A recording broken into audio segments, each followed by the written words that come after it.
Tuhan Yesus berfirman dalam Alkitab, "Dan sama seperti di zamanmu, begitu juga kelak di hari-hari Anak Manusia. Mereka makan, minum, kawin, dikawinkan. Sampai pada hari Nuh masuk ke dalam bahtera, lalu air bah datang dan menghancurkan mereka semua. Demikian juga yang terjadi di zaman Lot. Mereka makan, minum, menjual, membeli, menanam, dan membangun. Tetapi di hari yang sama Lot keluar dari Sodom, dan turunlah hujan api dan belerang dari langit, dan menghancurkan mereka semua. Demikian juga pada hari ketika Anak Manusia menampakkan dirinya." Tuhan yang Maha Kuasa, Tuhan Yesus yang datang kembali di akhir zaman berfirman, "Di dunia, gempa bumi adalah awal dari bencana. Pertama, aku membuat dunia, yaitu bumi, berubah. Hal tersebut diikuti dengan tulah dan kelaparan. Ini adalah rencanaku, ini adalah langkah-langkahku, dan aku akan memobilisasi semuanya untuk melayani aku, untuk menyelesaikan rencana pengelolaanku. Segala bencana akan terjadi satu demi satu. Semua bangsa dan semua tempat akan mengalami bencana, wabah, kelaparan, banjir, kekeringan, dan gempa bumi di mana-mana. Bencana-bencana ini tidak hanya terjadi di satu atau dua tempat, juga tidak akan berakhir dalam 1 atau 2 hari. Tetapi sebaliknya, bencana-bencana ini akan meluas ke wilayah yang lebih besar lagi. Dan bencana-bencana ini akan bertambah parah. Selama waktu ini segala macam wabah serangga akan muncul berturut-turut. Dan fenomena kanibalisme akan terjadi di semua tempat. Inilah penghakimanku atas semua suku dan bangsa. Di semua negara dan semua tempat di dunia, gempa bumi, kelaparan, malapetaka, segala macam bencana sering terjadi. Sebagaimana aku melakukan pekerjaan besarku di semua negara dan semua tempat, bencana-bencana ini akan muncul lebih parah daripada waktu yang lain sejak penciptaan dunia. Ini adalah awal dari penghakimanku terhadap semua orang. Dalam beberapa tahun terakhir, bencana di seluruh dunia menjadi semakin buruk. Gempa bumi, wabah, kelaparan, banjir, kekeringan, dan malapetaka serangga terjadi lebih sering dan menyebar kemana-mana. 12 Januari 2010, gempa berkekuatan 7 skala Richter di Haiti menewaskan lebih dari 220.000 orang. 27 Februari 2010, gempa berkekuatan 8,8 skala Richter melanda di Chili. Bulan Maret 2010, kekeringan menimpa 5 provinsi Tiongkok Barat Daya. 7 Agustus 2010, ada tanah longsor besar di Kabupaten Zhougou, Provinsi Gansu di Tiongkok. 4 September 2010, Selandia Baru dilanda gempa berkekuatan 7,2 skala Richter. 12 Januari 2011, Australia dilanda banjir. 11 Maret 2011, gempa berkekuatan 9 skala Richter menghantam pantai timur Jepang, menciptakan tsunami raksasa. Bulan Maret dan April 2011, suhu yang tinggi di Jerman dan Swiss menyebabkan kebakaran hutan. 4 Juni 2011, letusan gunung berapi terjadi di Chili. Antara Juli dan Oktober 2011, Bangkok, Thailand mengalami banjir terburuk dalam 50 tahun. Bulan Juli dan Agustus 2011, Afrika Timur menderita kelaparan besar. Bulan Juli dan Agustus 2012, banyak negara di Amerika Serikat mengalami kekeringan yang lebih dari sebelumnya. 21 Juli 2012, Beijing, Tiongkok dilanda hujan yang ekstrim. Akhir Oktober 2012, Amerika Serikat terkena badai Sandy.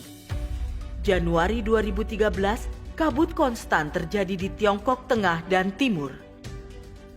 Maret 2013, wabah belalang melanda Israel.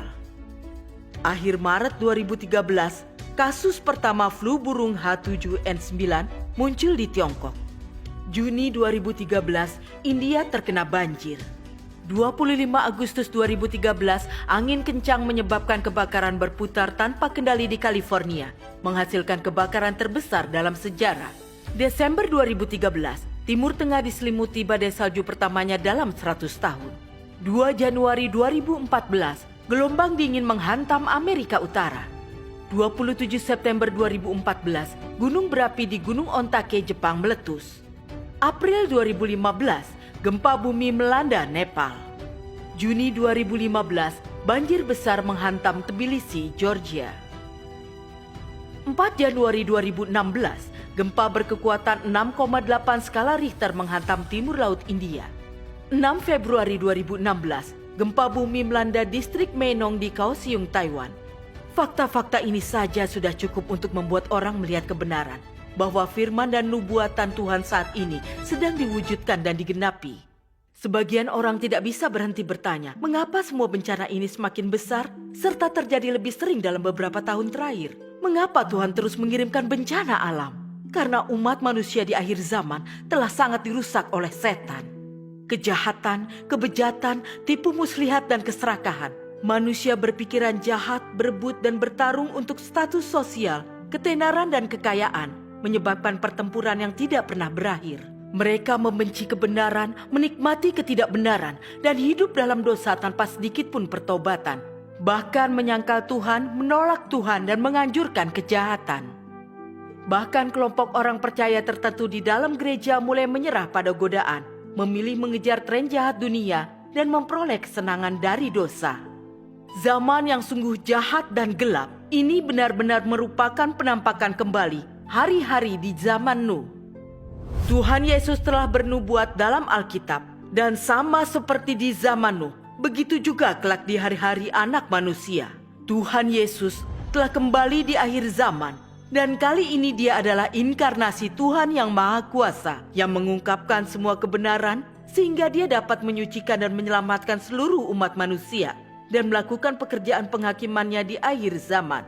Namun Dia dihadapkan dengan perlawanan dan kutukan dari pemerintah ateis dan kalangan beragama. Tidak ada satu orang pun yang secara aktif mencari tahu kebenaran dan mencari terang. Dan tentu saja tidak ada orang yang secara aktif mencari penampakan dan pekerjaan Tuhan. Ini menunjukkan semua manusia telah menjadi begitu jahat dan rusak sehingga akhirnya membenci kebenaran serta memperlakukan Tuhan seakan Dia adalah musuh mereka. Tuhan adalah Tuhan yang kudus dan benar, dan wataknya benar-benar tidak terbantahkan. Ketika manusia yang telah sangat rusak masih tidak mengaku dan bertobat dari dosa-dosanya kepada Tuhan, bagaimana mungkin mereka tidak dihancurkan oleh bencana besar dan mengerikan yang akan Tuhan kirimkan atas mereka? Oleh karena itu, dalam menghadapi bencana yang akan segera terjadi, apa yang harus kita lakukan agar dilindungi Tuhan dan bertahan hidup melalui bencana terburuk? Mungkinkah dengan cara yang sama saat Tuhan menunjukkan kebaikan kepada Nuh melalui banjir? Tuhan yang Maha Kuasa berkata, "Lihatlah kembali ke zaman bahtera Nuh. Umat manusia sudah sangat rusak, menyimpang dari berkat Tuhan. Tidak lagi dipedulikan oleh Tuhan dan telah kehilangan janji-janji Tuhan. Mereka hidup dalam kegelapan tanpa terang Tuhan. Sewajarnya sifat mereka menjadi tak bermoral, membiarkan diri mereka terperosok dalam kerusakan yang mengerikan. Orang-orang seperti ini tidak bisa lagi menerima janji Tuhan. Mereka tidak layak untuk menyaksikan wajah Tuhan ataupun mendengar suara Tuhan. Karena mereka telah meninggalkan Tuhan, mencampakkan segala yang telah dianugerahkannya kepada mereka, dan melupakan ajaran-ajaran Tuhan.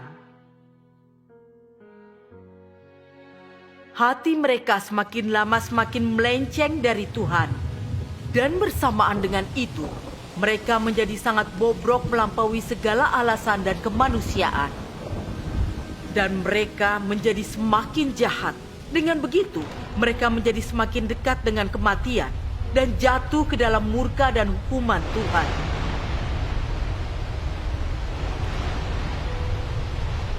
Hanya Nuh yang menyembah Tuhan dan menjauhi kejahatan.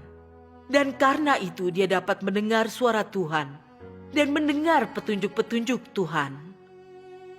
Dia membangun bahtera itu berdasarkan petunjuk firman Tuhan dan mengumpulkan segala macam makhluk hidup. Lalu, setelah semuanya siap, Tuhan melepaskan penghancurannya atas dunia.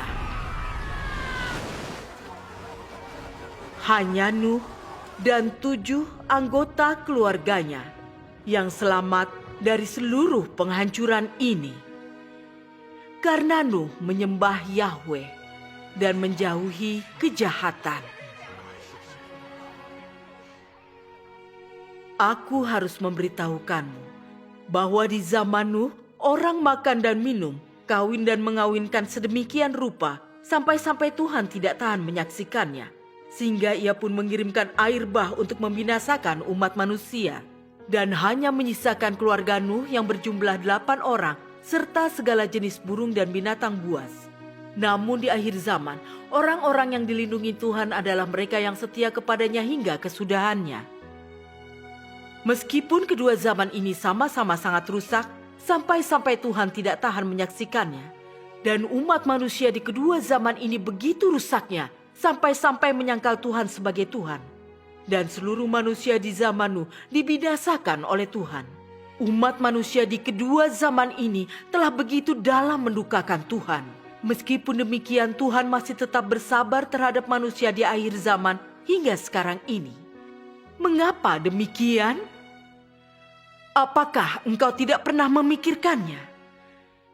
Jika engkau memang tidak tahu, akan kuberitahu kepadamu. Alasan Tuhan bersikap lebih lunak terhadap manusia di akhir zaman ini bukan karena mereka tidak serusak manusia di zaman Nuh dahulu. Bukan karena mereka telah menunjukkan pertobatan kepada Tuhan.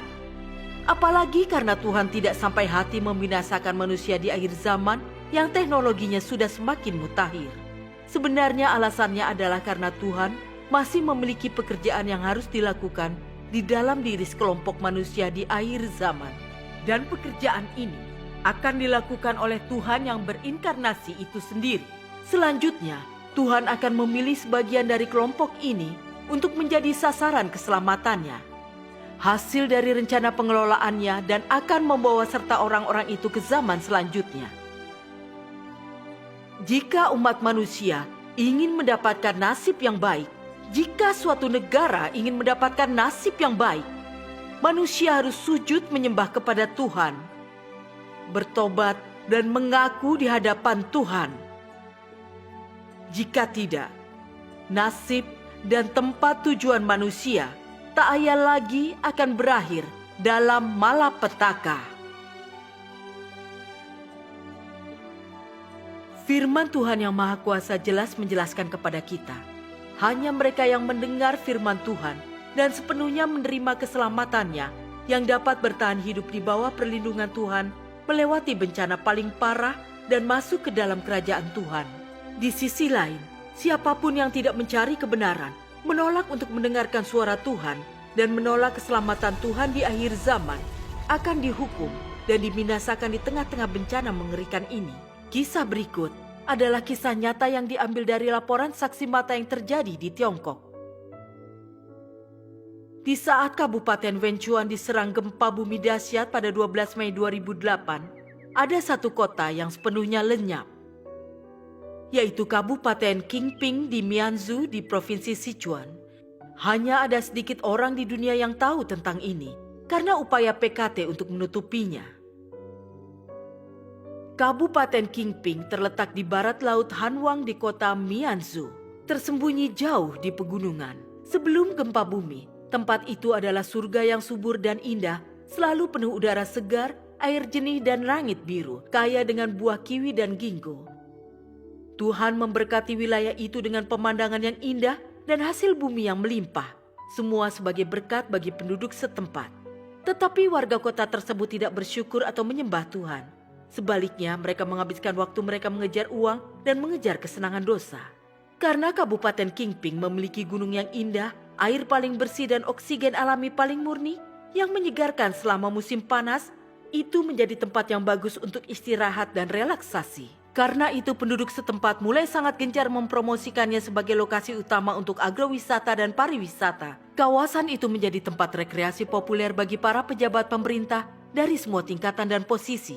Banyak dari pejabat ini ingin bekerja di Kabupaten Qingping, dan banyak pemimpin tingkat provinsi juga menjadi pengunjung rutin. Semakin meningkatnya kehadiran para pejabat pemerintah ini menyebabkan peningkatan dalam bisnis untuk hotel, KTV, klub kesehatan, spa, panti pijat kaki, dan salon kecantikan. Dan meskipun Kabupaten Kingping terletak jauh di pegunungan, kota itu segera memegang predikat sebagai tempat pesta pora dan kehidupan malam yang gemerlap dengan lampu-lampu. Para pejabat PKT mengambil alih tempat yang indah ini yang dulunya merupakan berkat yang diberikan oleh Tuhan dan mengubahnya menjadi Sodom modern. Karena pekerjaan Tuhan yang Maha Kuasa di akhir zaman dikerjakan di daratan Tiongkok, saudara-saudari dari gereja Tuhan yang Maha Kuasa berkali-kali pergi ke sana untuk mengkhotbahkan Injil. Tapi penduduk setempat berpikir bahwa mereka makmur menjalani hidup tanpa kekhawatiran akan makanan atau pakaian, sehingga mereka tidak membutuhkan keselamatan Tuhan. Karena itu mereka menolak Injil kerajaan Tuhan yang Maha Kuasa setiap kali Injil itu dikabarkan, dan mereka menutup pintu terhadap keselamatan Tuhan. Mereka bahkan mencaci maki saudara-saudari dari gereja Tuhan yang Maha Kuasa, mengatakan, "Hidup kami luar biasa sekarang.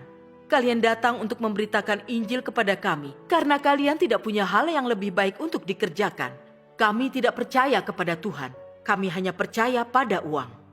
Meskipun saudara-saudari dari gereja Tuhan yang Maha Kuasa bersaksi kepada mereka dengan berkata bahwa hanya dengan menerima pekerjaan Tuhan yang Maha Kuasa di akhir zaman, mereka dapat beroleh keselamatan, mereka tidak mau mendengarkan. Para saudara-saudari beberapa kali mendorong mereka untuk memahami bahwa hanya mereka yang menyembah Tuhan yang dapat hidup dengan perlindungan Tuhan dan menerima berkat-Nya.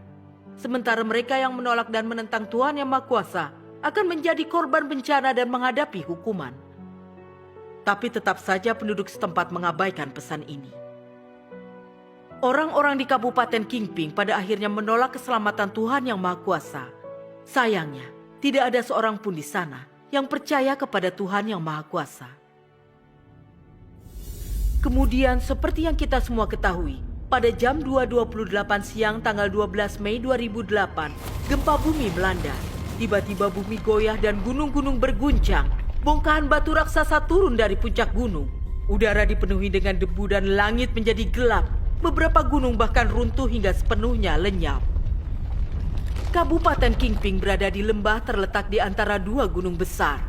Saat gempa terus memburuk, pegunungan bergeser ke tengah dan menghimpit dan dalam sekejap, gunung-gunung itu bersatu.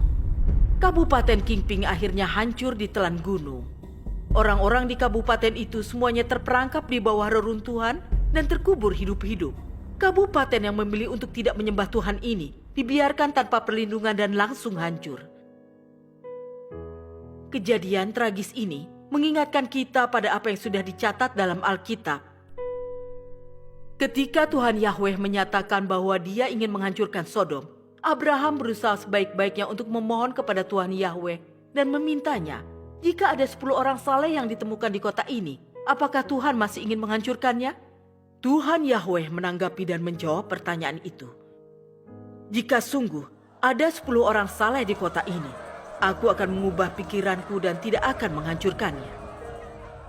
Ternyata, Lot adalah satu-satunya orang benar di kota itu. Meskipun itu akan membahayakan keselamatannya sendiri, dia menyelamatkan 2 malaikat yang dikirim oleh Tuhan.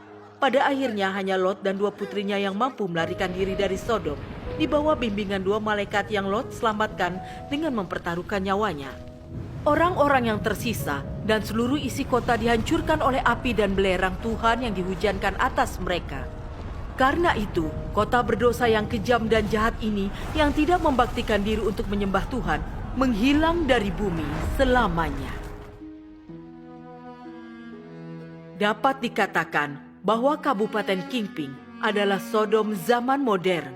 Tetapi kehancurannya tidak menginspirasi orang lain untuk bercermin. Orang-orang tidak mencari tahu alasan di balik kemarahan Tuhan dan terus melawan Tuhan dengan pemikiran bahwa manusia akan menaklukkan alam, menolak untuk mengubah hidup mereka atau mengubah cara mereka, dan dengan sia-sia mencoba menciptakan apa yang disebut rumah indah hanya dengan kedua tangan mereka sendiri. Setelah gempa bumi, pemerintah mengundang anggota Badan Perencanaan Pembangunan Provinsi serta insinyur dan teknisi infrastruktur tingkat tinggi lainnya untuk berpartisipasi dalam penyelidikan, pemilihan, dan perancangan wilayah baru.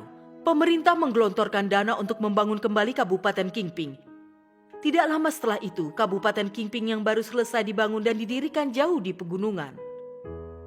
Kantor pemerintahan kabupaten, rumah sakit, sekolah, dan bangunan tempat tinggal semuanya dilengkapi dengan fasilitas modern terbaru.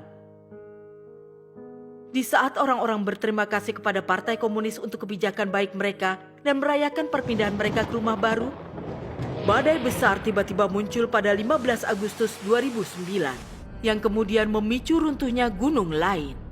Tanah longsor yang besar mulai menuruni sisi gunung seperti amarah dan keganasan binatang buas berlomba menuju Kabupaten Kingping yang baru. Sekali lagi dalam sekejap, Kabupaten Kingping yang baru dibangun kembali sepenuhnya terkubur di bawah tanah longsor. Ada lereng di kedua sisi, dan kedua belah sisi benar-benar runtuh. Kau hanya bisa berdiri dengan satu kaki seperti pisau. Sebuah tebing terbentuk. Begitu banyak orang yang aku kenal dan kerja bersamaku tiba-tiba menghilang. Itu sungguh menakutkan. Karena bencana gempa ini, krematorium ternyata terlalu banyak orang tewas. Bahkan jika krematorium membakar 24 jam sehari, mereka tidak bisa mengkremasi semua jenazah. Karena kejahatan mereka, orang-orang yang tinggal di Kabupaten Kingping menolak untuk menerima keselamatan Tuhan yang Maha Kuasa di akhir zaman dan 2 kali dibiarkan hancur oleh bencana dahsyat. Ini adalah bencana besar yang mereka datangkan atas diri sendiri dengan menolak Kristus di akhir zaman, Tuhan yang Maha Kuasa. Seperti yang diucapkan Tuhan yang Maha Kuasa dalam firman-Nya. Jika rakyat suatu negara atau suatu bangsa tidak dapat menerima keselamatan dan pemeliharaan Tuhan, maka negara atau bangsa seperti itu akan berada di jalan menuju kehancuran, menuju kegelapan, dan akan dimusnahkan oleh Tuhan. Aku ingin setiap orang melihat bahwa semua yang kulakukan adalah benar adanya. Bahwa apapun yang kulakukan adalah pengungkapan dari watakku. Itu bukan perbuatan manusia, apalagi alam semesta yang melahirkan manusia.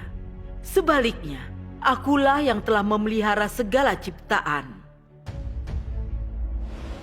Tanpa keberadaanku, umat manusia akan binasa dan mengalami pedihnya malapetaka. Tak ada seorang pun yang akan menyaksikan kembali indahnya mentari atau bulan, atau hijaunya dunia ini. Umat manusia hanya akan dapat menatap malam yang membekukan dan lembah kematian yang tak kenal ampun. Hanya akulah yang mampu menyelamatkan manusia. Akulah harapan manusia satu-satunya. Bahkan keberadaan seluruh umat manusia tergantung pada aku seorang. Tanpaku, hidup umat manusia akan terhenti seketika. Tanpaku, manusia akan dilanda bencana dan diinjak-injak oleh bermacam roh jahat. Namun tak seorang pun mendengarkan aku. Tuhan adalah satu-satunya yang dapat memberikan keselamatan bagi manusia. Jika kita meninggalkan keselamatan Tuhan di akhir zaman, maka tidak peduli seberapa banyak kekayaan materi yang kita miliki, dan tidak peduli seberapa tinggi status sosial kita, atau seberapa hebat kekuatan kita, itu tidak akan menyelamatkan kita dari bencana. Tuhan yang Maha Kuasa berkata, bencana itu berasal dariku, dan tentu saja diatur olehku. Jika engkau tidak tampak baik di mataku, jangan harap lolos dari bencana itu. Kasih setiaku kuungkapkan kepada orang-orang yang mengasihiku dan menyangkal dirinya sendiri. Dan penghukuman yang dijatuhkan atas orang-orang fasik adalah bukti nyata watakku yang benar. Dan bahkan merupakan kesaksian akan murkaku. Ketika malapetaka datang, kelaparan dan wabah akan menimpa orang-orang yang melawan aku, dan mereka akan menangis. Semua orang yang gemar melakukan segala macam kejahatan, sekalipun mengikut aku selama bertahun-tahun, tidak akan lolos dari dakwaan. Mereka juga akan jatuh ke dalam malapetaka yang jarang terjadi di sepanjang zaman, akan selalu hidup dalam kepanikan dan ketakutan. Para pengikutku yang telah menunjukkan kesetiaan hanya kepadaku, akan bersukacita dan mengeluh-elukan kedahsyatanku. Mereka akan mengalami kesukaan yang tak terkatakan dan hidup dalam sukacita yang belum pernah kucurahkan kepada manusia sebelumnya. Sebab aku menghargai perbuatan baik manusia dan jijik terhadap kejahatan mereka. Firman Tuhan yang Maha Kuasa memberitahu kita bahwa semua bencana dimulai dan dikendalikan oleh Tuhan. Tuhan menggunakan bencana sebagai metode untuk menghancurkan semua pembuat kejahatan yang melawan Dia, dan juga sebagai peringatan untuk membangkitkan kelompok orang-orang yang benar-benar memiliki hati dan jiwa, membimbing orang-orang itu dan membantu mereka datang ke hadapannya untuk menerima keselamatannya di akhir zaman. Ini adalah pekerjaan yang dilakukan Tuhan di akhir zaman.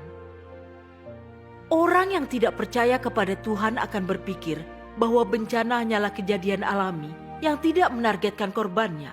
Sebenarnya, setiap bencana dikirim untuk memenuhi tujuan spesifiknya sendiri. Berapa banyak orang yang akhirnya tewas hanya dalam satu gempa bumi atau wabah? Berapa banyak orang yang akan dilaporkan sebagai korban sebagai hasil akhir dari banjir atau perang, di mana bencana ini akan membinasakan golongan orang tertentu? Semua hal ini sudah ditakdirkan oleh Tuhan. Mereka yang terkutuk tidak dapat melarikan diri. Tuhan adalah kudus, benar, dan tak terbantahkan. Dalam menghadapi berbagai bencana, siapapun yang melakukan kejahatan dan menolak Tuhan tidak dapat melarikan diri dari tangan adil dari hukuman Tuhan. Tidak peduli apa langkah yang mereka gunakan untuk mencoba dan membantu diri mereka sendiri. Sementara mereka yang benar-benar percaya dan mengandalkan Tuhan yang Maha Kuasa akan dapat menghindari kematian, bahkan sekalipun mereka berada di pusat gempa bumi. Tuhan akan menggunakan cara-cara ajaib untuk melindungi mereka dari kehancuran dan menyelamatkan hidup mereka. Untuk bagian selanjutnya, kami akan berbagi dengan Anda tentang pengalaman sejati dari beberapa saudara-saudari di Gereja Tuhan yang Maha Kuasa yang menerima perlindungan dan keselamatan Tuhan di daerah-daerah yang terkena dampak paling parah selama gempa bumi Sichuan pada 12 Mei 2008. Aku dan suamiku telah menerima pekerjaan Tuhan yang Maha Kuasa baru selama 2 bulan. Dan karena aku lumpuh, sebagian besar tubuhku tidak bisa bergerak. Aku menghabiskan sebagian besar waktuku di tempat tidur. Pada saat itu, kami tinggal di lantai 5. Ketika gempa melanda, gedung berguncang keras. Tempat tidur tiba-tiba berguncang-guncang dan aku jatuh. Segera setelah aku jatuh di lantai, atap runtuh, jatuh dan menghancurkan tempat tidurku. Lalu potongan langit-langit lain jatuh, tetapi tertahan oleh kursi, yang menciptakan ruang yang aman tepat di mana aku terbaring di lantai. Aku tidak terluka sama sekali. Pada saat itu, sebuah pemikiran muncul dalam pikiranku, yang menyuruhku merangkak maju dan melihat apakah aku bisa menemukan jalan keluar. Jadi aku mulai merangkak maju. Aku menyingkirkan bata, dan aku melihat cahaya. Lalu aku mulai berteriak meminta bantuan. Aku tidak berharap putra sulungku mendengarkanku, tapi dia mulai menggali, dan aku diselamatkan 3 jam kemudian. Ketika gempa melanda, suamiku ada di kamar mandi. Ketika dia mendengarku minta bantuan, dia mencoba berlari ke arahku, tapi dia terperangkap 2 kali di dalam oleh pintu kamar mandi. Pada saat inilah atap langit-langit runtuh, dan keranjang bambu jatuh menimpanya. Suamiku terlindung dengan duduk di dalam keranjang bambu.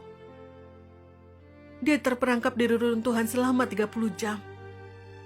Ketika dia panik dan tidak yakin apa yang harus dilakukan, dia berdoa kepada Tuhan dan menyerahkan hidupnya kepada Tuhan. Tuhan memberinya kekuatan dan keyakinan, dan dia bisa menenangkan dirinya dan menunggu dengan sabar.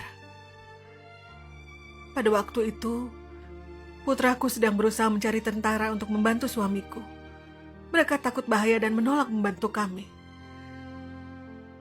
Tapi setelah putraku terus memohon-mohon, mereka akhirnya menggali lubang dan menarik suamiku keluar. Puji Tuhan. Putra sulungku bekerja di pabrik turbin Dongfang. Pada hari itu dia kebetulan bertukar shift kerja dengan orang lain, sehingga dia tidak pergi bekerja. Setelah itu, kami tahu bahwa banyak orang di pabriknya yang meninggal.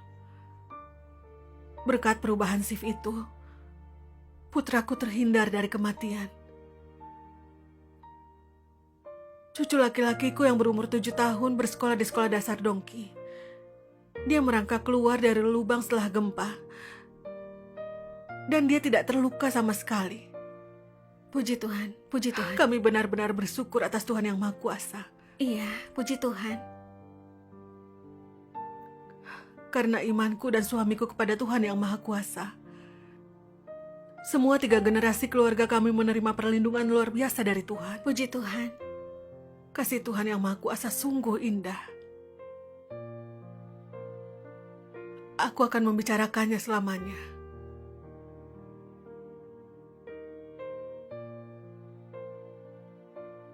Pada tanggal 12 Mei, aku memanen rapa di ladangku sendiri di Gunung Laigu.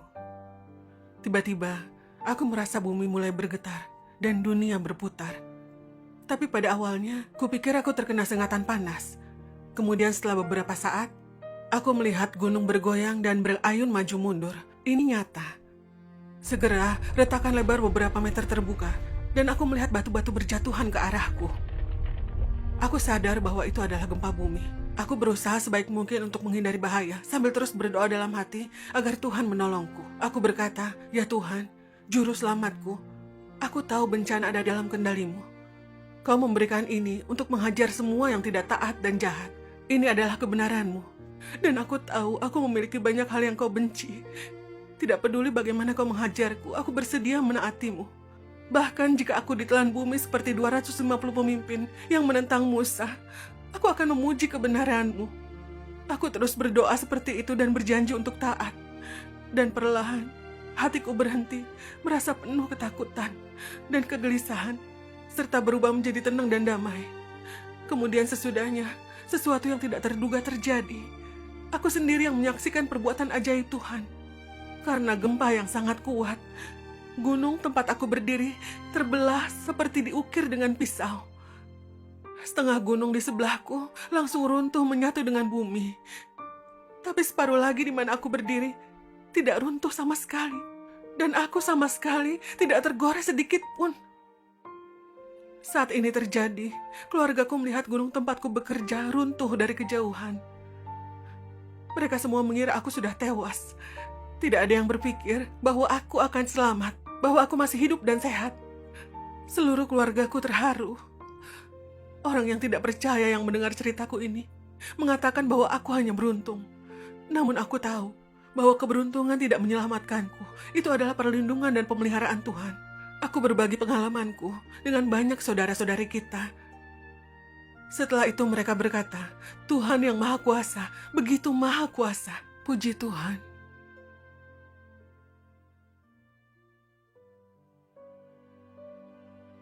Pada siang hari tanggal 12 Mei, aku menaiki bus, pergi ke Kabupaten Sangjau. Dan sekitar 12 orang di dalam bus. Pada jam 2.28 siang, bus telah menuju ke kaki gunung. Bus itu mulai bergetar keras. Dan kemudian ada suara benturan yang memekakan telinga. Aku tahu itu, gempa bumi. Bebatuan ini terus-menerus jatuh dari gunung, menghalangi bagian depan dan belakang bus, dan menghancurkan atapnya. Di dalam bus itu sangat kacau. Orang-orang berlarian di luar. Juga mereka berteriak ke surga. Beberapa memanggil Buddha, beberapa memanggil Guanyin. Itu membuatku sangat cemas. Karena aku tahu bahwa mereka berdoa kepada dewa-dewa palsu dan roh jahat. Hal itu tidak akan menyelamatkan mereka. Jadi aku berteriak, "Panggil Tuhan yang Maha Kuasa. Kalian harus berdoa kepadanya." Tetapi pada saat itu tidak ada yang mendengarkanku. Mereka mencoba melarikan diri. Dan segera, semua orang di bus melarikan diri, meninggalkan aku sendirian. Jadi aku terus berseru, "Tuhan yang Maha Kuasa, selamatkanlah aku." Setelah gempa, aku keluar dari bus. Orang-orang yang keluar dari bus, sebagian telah tewas, sementara yang lain terluka. Semua orang yang selamat pasti berpikir bahwa aku sudah tewas tertimpa. Tapi ketika mereka semua melihatku hidup, dan tanpa satu goresan pun, mereka mengatakan itu pasti semacam mukjizat. Mereka semua ingin tahu bagaimana aku bisa selamat. Jadi aku berkata bahwa aku percaya kepada Tuhan yang Maha Kuasa. Aku meminta kepada Tuhan yang Maha Kuasa untuk melindungiku. Jadi, Tuhan mendengarkan doaku, dan Dia menyelamatkan aku. Setelah mendengarkan aku, Mereka semua percaya kepada Tuhan Yang Maha Kuasa. Beberapa hari kemudian, aku merasakan gempa susulan di kaki gunung. Saat berjalan dengan beberapa orang, bebatuan di gunung terus berjatuhan.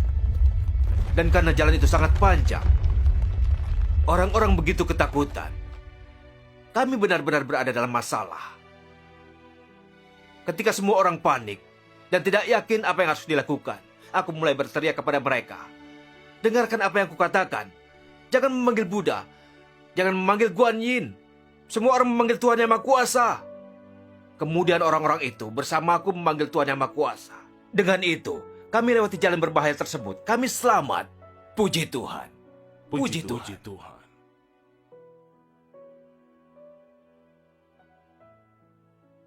Begini, ayah mertuaku biasanya tidur siang.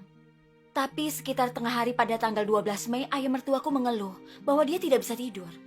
Jadi dia pergi menyemprotkan pestisida ke ladang kami. Aku pergi bersamanya untuk mencabuti rumput liar. Tapi begitu kami sampai di sana, gempa bumi terjadi. Pada saat itu rumah kami benar-benar runtuh. Tapi kami tidak di dalam, jadi kami sama sekali tidak terluka. Gempa itu terjadi setelah kami berdua pergi. Itu sungguh perlindungan yang luar biasa dari Tuhan. Putriku saat itu berusia 10 tahun. Dia ada di sekolah. Di hari terjadi gempa. Setiap bangunan di sekolahnya benar-benar runtuh. Dan sebagian besar anak-anak di kelasnya tewas tertimpa. Hanya ada 4 anak yang selamat. Di antara mereka, hanya anakku yang benar-benar tidak terluka. 3 lainnya ditemukan terluka parah. Aku bersyukur kepada Tuhan Yang Maha Kuasa. Jika bukan karena perlindungan dan pemeliharaan Tuhan Yang Maha Kuasa, tidak mungkin keluargaku akan mampu bertahan dari bencana besar seperti itu. Puji Tuhan. Puji Tuhan. Melalui kasus nyata yang kita dengarkan ini, kita bisa melihat dengan jelas bahwa bahkan orang-orang yang telah sangat rusak sampai titik yang layak untuk dibinasakan, jika mereka mengaku dosa kepada Tuhan, meninggalkan perilaku jahat mereka dan datang ke hadirat Tuhan untuk menerima keselamatan Tuhan, maka Tuhan akan menunjukkan belas kasihan dan kasih karunia serta memberi mereka perlindungannya di tengah bencana yang akan terjadi. Tetapi bagi mereka yang mengejar kehidupan yang penuh dengan kejahatan dan dosa, yang tidak mengakuinya dan memilih untuk meninggalkan keselamatan Tuhan di akhir zaman, mereka akan jatuh seperti orang-orang di Kabupaten Kingping, dan pada akhirnya mereka akan tunduk pada hukuman adil Tuhan atas kejahatan mereka. Seperti yang difirmankan Tuhan Yang Maha Kuasa. Tuhan menggunakan sikapnya untuk memberitahu manusia hal berikut. Bukannya Tuhan tidak menoleransi manusia, atau dia tidak mau menunjukkan belas kasihan kepada mereka. Hanya saja mereka jarang bertobat dengan sungguh-sungguh pada Tuhan, dan jarang manusia benar-benar berbalik dari jalan mereka yang jahat dan meninggalkan kejahatan di tangan mereka. Dengan kata lain, ketika Tuhan marah kepada manusia, Dia berharap manusia akan mampu sungguh-sungguh bertobat. Dan Dia berharap melihat pertobatan sejati manusia, di mana Dia akan dengan bebas mencurahkan belas kasihan dan toleransinya kepada manusia. Ini berarti perbuatan jahat manusia mendatangkan murka Tuhan, sementara belas kasih dan toleransi Tuhan diberikan kepada mereka yang mendengarkan Tuhan dan benar-benar bertobat di hadapannya, kepada mereka yang dapat berbalik dari jalan-jalan yang jahat dan meninggalkan kejahatan di tangan mereka. Sikap Tuhan dinyatakan dengan sangat jelas dalam perlakuannya terhadap penduduk Niniwe. Belas kasihan dan toleransi Tuhan tidak sulit didapat. Dia menginginkan pertobatan sejati dari manusia. Selama manusia berbalik dari jalan mereka yang jahat dan meninggalkan kejahatan di tangan mereka, Tuhan akan mengubah hatinya dan mengubah sikapnya terhadap mereka.